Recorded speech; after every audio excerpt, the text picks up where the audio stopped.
Hello and welcome to this week's episode of Future of XYZ. It's a spooky Halloween edition, and we're going to be talking about a very cool topic, the future of psychedelics. With us is business attorney and special counsel at Miller Nash law firm in Los Angeles, Jodi Green. Jodi, thank you for being with us on Future of XYZ. Thank you for having me, Lisa. Very excited to be here on this special spooky edition. Well, I mean, it's funny because of course psychedelics aren't really spooky unless you've had a bad trip. In which Fair case point. it's a whole different thing. But I mean, I think we should probably start. I mean, you have a lot of experience. Obviously, you started working with insurance companies early in your career. You pivoted into like helping insurance companies and the industry regulate in like kind of the rise of the legalization of marijuana and cannabis. And now you're working also in psychedelics and you sit on lots of boards and associations. Like, can we just start with like, what are psychedelics? Sure. And just to clarify on that, for most of my career, I did work for insurance companies. My job now is to work for policyholders and people within the industry. So with a focus on cannabis, psychedelics, and emerging risks. But I do work for all sorts of companies, entrepreneurs, founders, startups, whatever the case may be. That's what I love to do. Who are in this emerging world. Yeah, absolutely. So good question. What are psychedelics? I think that is an issue that is open to debate even to the scientific scholars, which I am not.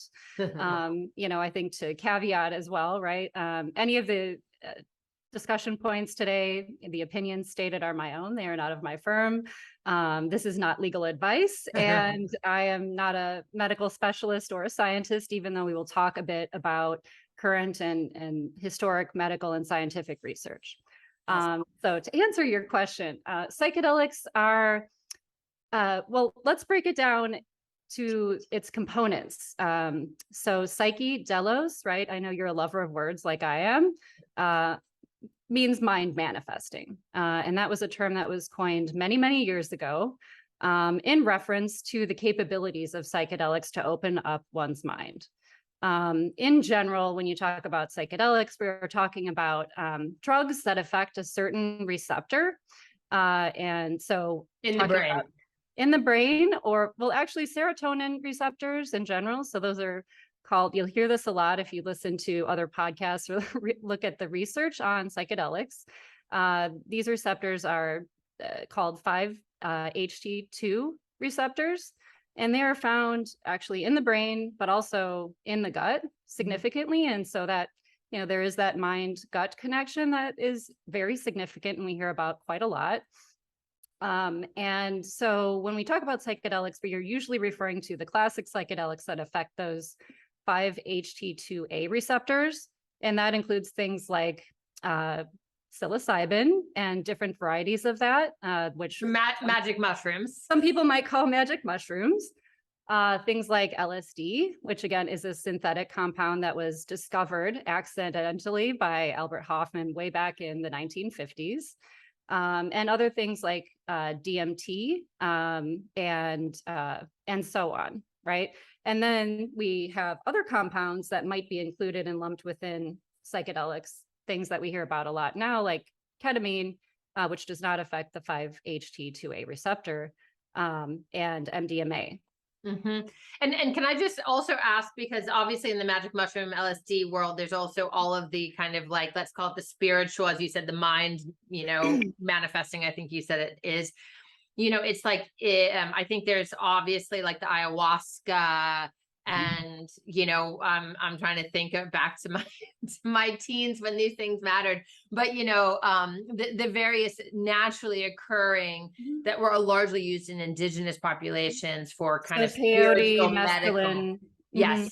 Peyote, mescaline, exactly. Are those absolutely also considered psychedelics? Yes, they are. Yes, they are.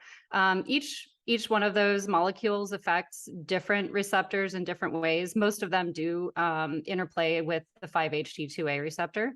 And they have mind altering and mind manifesting capabilities as well. So yeah, I think these days we hear a lot about things like ayahuasca, right? Because of popular media. Yes. I'm from Wisconsin, so very, was very intrigued when we heard, reports about a fairly famous, Packer football player talking about, doing ayahuasca retreats and how that affected performance. So Interesting. yeah, kind of amazed by the mood of the nation these days in terms of what's happening with our idea of what psychedelics are and what they can do. Well, let's talk about that. I mean, I think that's the interesting question. Like, why do people, and I want to come back to the fact that cannabis was not listed there, but why do people take them and to what effect? Oh my. Well, yeah, I think we're getting into some interesting things, somewhat subjective, of course. If we talk about the majority of the scientific research, and the interest is largely because they are mood affecting. They affect cognitive abilities, are significant in terms of potentially treating mental illnesses. And that's where we're seeing a lot of the important scientific research these days is surrounding the impact on the brain and subsequent effects. And I'm just so pleased to see that we're having these conversations right now and that there are so many different clinical trials proceeding.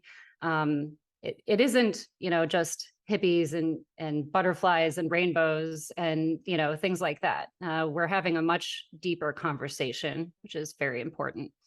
Well, and it has all of this. I mean, you talk about the mood of the nation. Obviously, this isn't just a US based thing, although that's where you practice law. And I think you're barred in both California and Illinois. Right. But I do want to just understand a little bit from your perspective how this has happened and like why are societal norms changing and how are they evolving? Like a bunch of clinical trials and chances at dispensaries. And I mean, this is happening very, very quickly, it feels like.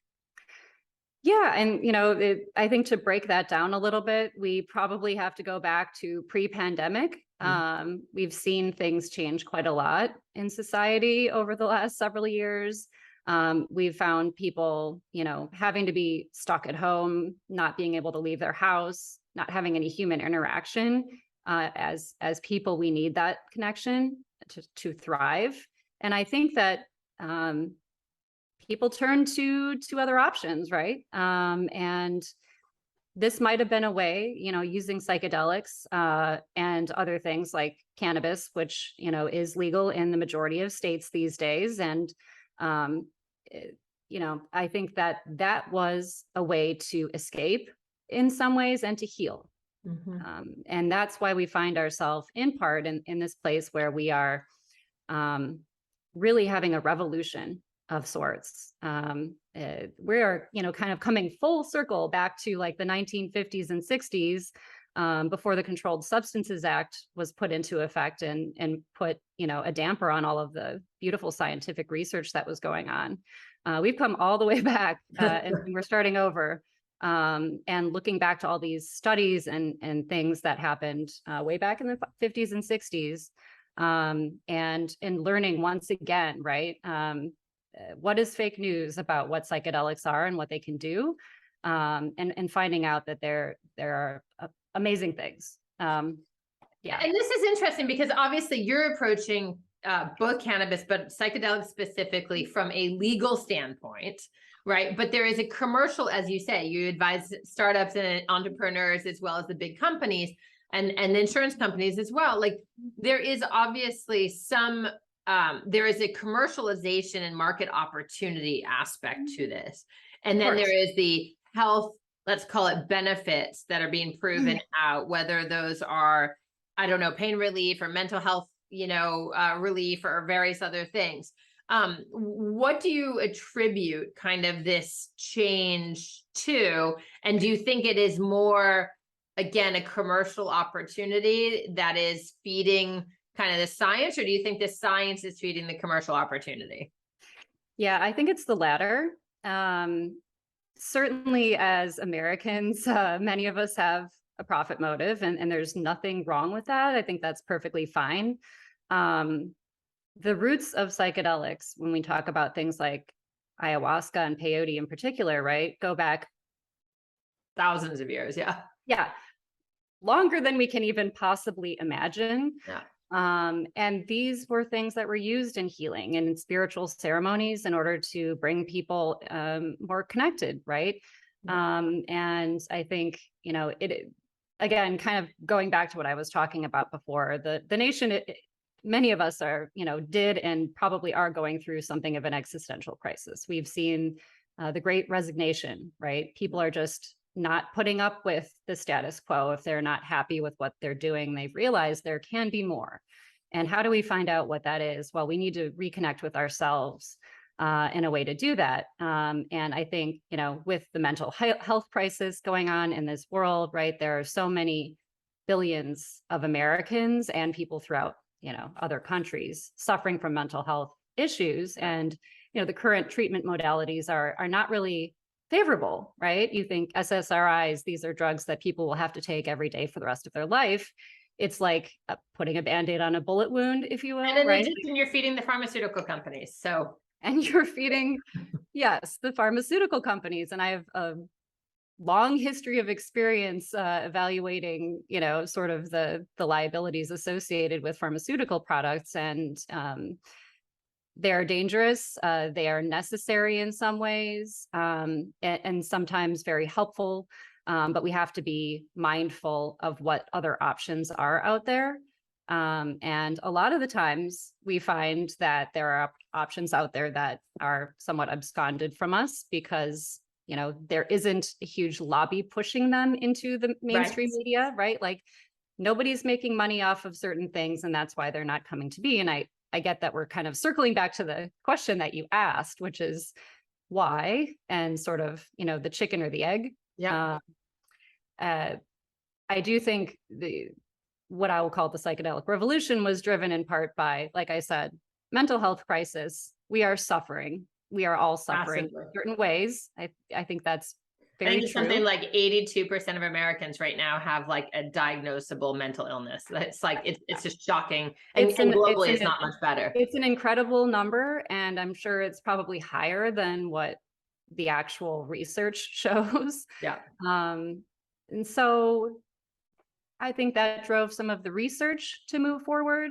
Partly, maybe this was, you know, the interest in psychedelics resurgence was driven by an acceptance of cannabis, at least statewide. And I will, there are some parallels and there are some differences. I'm not using that as a direct analogy to psychedelics, but cannabis being another Schedule I substance, right, under the Controlled Substances Act, so federally illegal, has certainly made its path over the last 5-6 years into the mainstream in a way that, you know, we wouldn't have expected years ago. And maybe that has changed minds, right, in a way that governments and politicians are less fearful. And so that has given room for this body of medical and scientific evidence to grow, for those seeds to grow.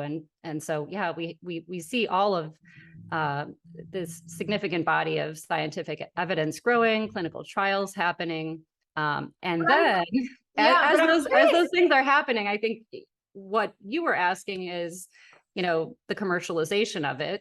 The commercialization part is, you know, part and parcel of the drug development process. So as clinical trials proceed through the FDA, the end game, right, is that these things will be approved, they will be mass produced, they will be available, and this will be a commercial, you know, and they will be regulated. And they will be regulated, absolutely. And we've seen an investing frenzy of sorts over the, you know, probably starting in about 2019. Yeah. Lots of news about psychedelic stocks and people buying into these drug development companies, which is fine. It's just that, you know, I think we have to be aware that this process is anything but a short one, right? Yes. It, the drug development process, it takes many, Absolutely. many years. It is not a sure thing. And so yeah, there's a lot of questions about what will the outcome be of these things, and what will happen if certain drugs get approved by the FDA. Well, does that mean then that certain other things will not be available on the state level in the way that cannabis has been regulated, right? So And there why are a is lot it, of why is it interesting that legal questions. yeah, and let's talk about another one. Like, why is it that this is like, I mean, okay, so let's talk for the US for this second. Like, there's a Sure. difference between state and federal, and then somehow there's like the cross-state online e-com. And then let's talk about like Yeah. Canada, Europe, rest of world, like, and how this plays, because these are all different legal experiences.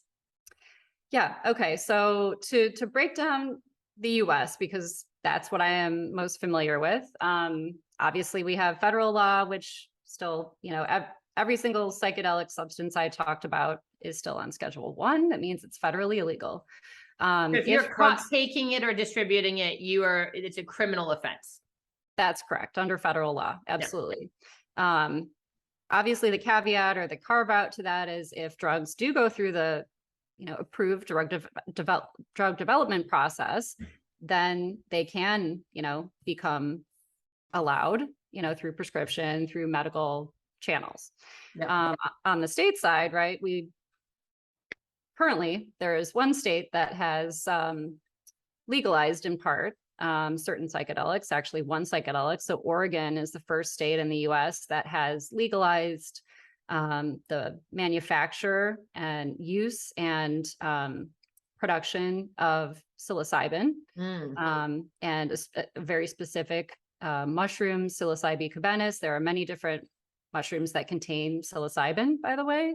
And so it's very discreet with its regulation. And this is going to go into effect next year. So applications will be available for companies choosing to participate in that process starting in January. When clinics actually open is a question, right? It'll depend on how quickly the application process moves.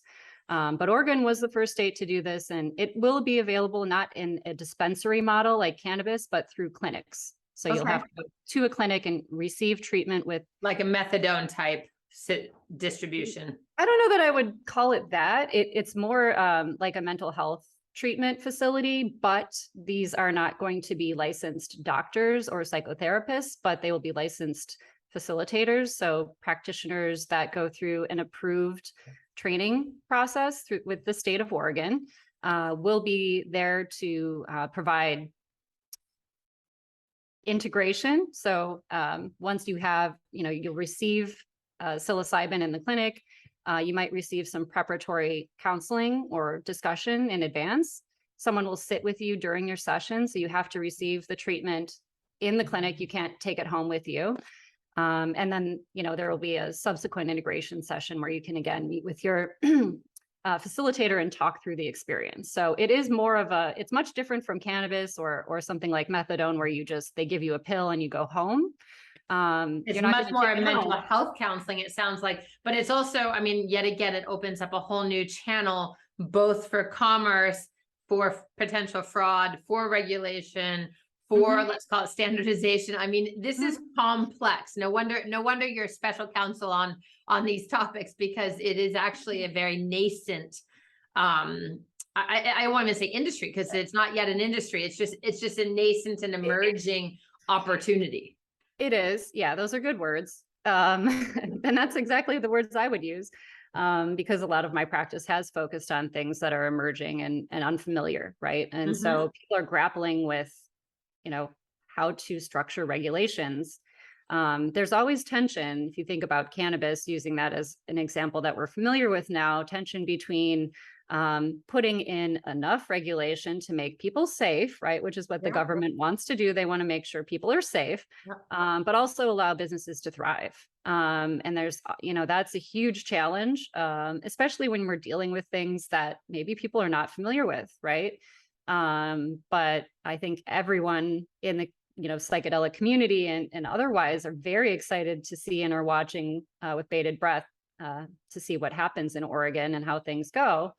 My suspicion is that once Oregon rolls out its clinical programs and we've, discover that nothing catastrophic is going to happen, that we'll see other states implement similar programs. Or there's legislation pending in different places that have, similar concepts that hasn't passed yet.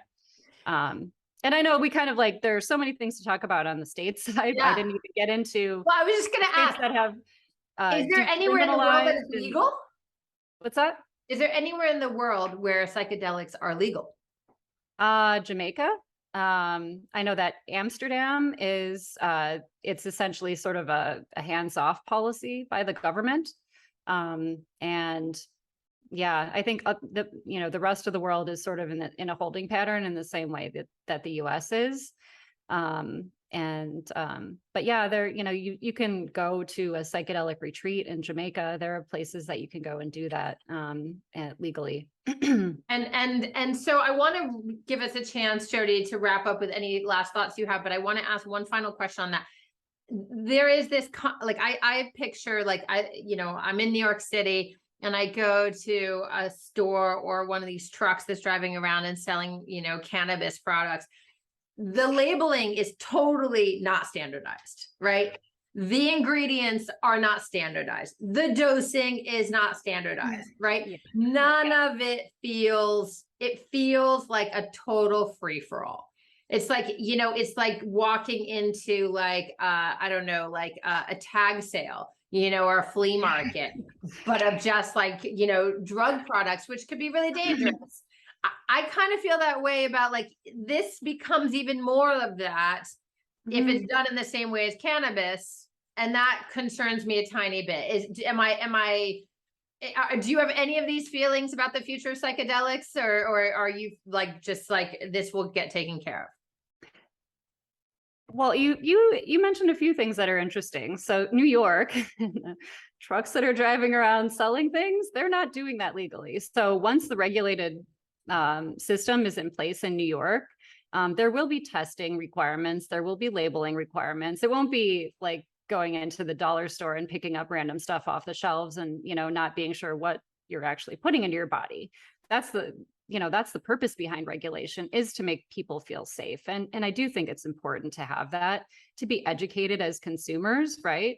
You want to know what you're putting in your body. And so I do think that, as regulation works its way through the states and, potentially through the FDA,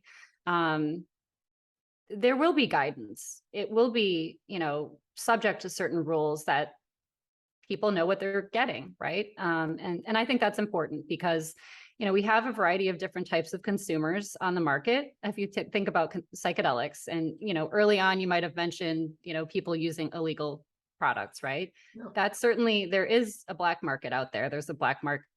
I don't like to use the word black market, an illicit market, right? There's an illicit market for cannabis and many, many other things as well, notwithstanding the fact that there's legal regulation of products. That will probably always exist. There will always be people using items and plants for spiritual use, even if there's a regulated market. And those things are not labeled, right? But there is a history of how to use those things. And that makes people feel comfortable and familiar. Yeah. So I think what you identified is a tension between certain segments of the population that might want more regulation and want more structure and want more safety, and a certain segment of the population that might say, you know what, I don't need that. Like, I don't want to pay more money to go to a clinic when I can go do this myself. And my hope is that for the future of psychedelics, we'll see both continue to thrive, right? There will be options available for our grandmas that want to go to a clinic and have what they feel is a safe experience. And there will, be certainly options available for people who just want to go up in the mountains by themselves and eat some plants, right? Fair. There should be both. Fair enough. Jodi, we're out of time, but is there anywhere that people can go to learn more about kind of what's happening, or resources that you can recommend? Oh my, there are a lot of resources out there. I think if anybody just puts in, psychedelics and the law, you'll get a lot of different resources. Certainly, you're welcome to follow me on LinkedIn. I post almost daily on things that I find interesting, including what's happening in the law of psychedelics. So Jodi S. Green on LinkedIn and the real Jodi Green on Instagram, if that's your thing. So certainly feel free to follow me, send me a DM if you have questions. I'm happy to, provide direct resources for any specific issue because there's a lot out there. And as we mentioned, right, psychedelics comprise a huge body of different things. Yes. So, it really depends on what people are looking for. But I think, we'll be following the news very closely. Lots of reports in the media about what's going on. And I'm personally very excited. So thank you very much for having me today. It's wonderful. I feel like it's a really rich conversation. Jodi, thanks for sharing your expertise on the future of psychedelics with all of us at Future of XYZ. Thank you. And for everyone watching or listening, I feel very spooky today. I don't know what's going on with my camera. Jodi's too. There's definitely I know. something in this. There's a bit of a air. haze. There's a haze happening. I don't know. And I'm like way too sharp for reality today. So obviously psychedelic indeed on Halloween. But thanks everyone for paying attention. If you don't already subscribe to Future of XYZ, make sure you do either on YouTube or anywhere you get your favorite podcast. We're going to be coming back in 2023 stronger than ever with new guests. If you want to nominate someone, visit future-of.xyz. You can access all of our episodes there, and you can also send an email to nominate yourself or another guest. Jodi Green, thank you so much on the future of psychedelics. Everyone, happy Halloween and have a good week. See you next one. Thank you.